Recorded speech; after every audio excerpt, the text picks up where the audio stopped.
السلام علیکم۔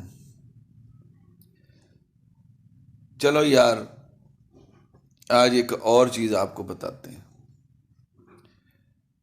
یہ پارا جو ہے نا، اس کو کشتہ کرنا۔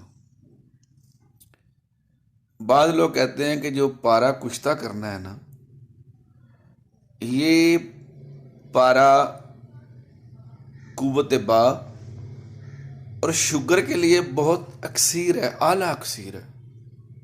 یہ بہت بڑی طاقت ہے، طاقت کا خزانہ ہے۔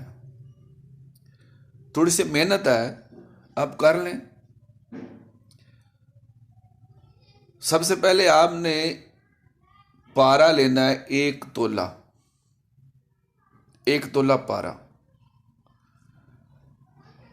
پھر ایک ہوتا ہے ساگ، جس کو ہم کھاتے ہیں۔ ایک جساگ ہوتا ہے، جساگ باتھو کی طرح ہوتا ہے جساگ۔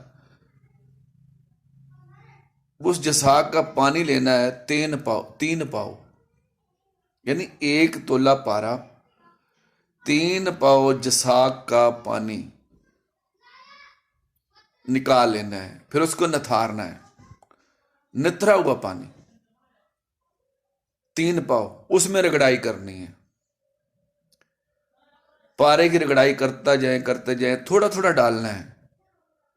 جب 3 پاؤ پانی جساگ کا خشک ہو جائے، یہ گولی بن جائے گی۔ اور کچھ نہیں کرنا، اس کو ایک سیر ٹاکی سوتی میں لپیٹ کر آپ نے آگ دینی ہے، ہوادار جگہ سے ہٹ کر، کسی کونے میں رکھ کر اس کے اوپر ایک انگاری رکھ دیں۔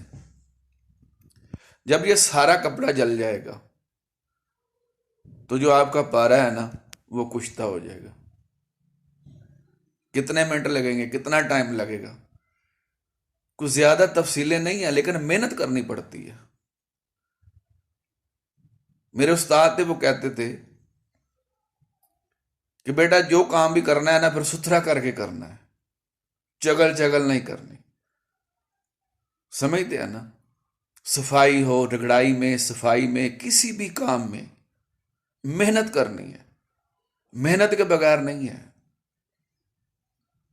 بعض لوگ آتے ہیں ادھر، پھر کیمیا گری کی باتیں کرتے ہیں، لیکن میری خیال میں مشکل سے ہوں گے جنہوں نے یہ دیکھا ہوگا۔ 2 استادوں سے میری ملاقات ہوئی ہے، دونوں کیمیا گر تھے۔ تو میرا کام ہے ایک امانت آپ تک پہنچا دینا۔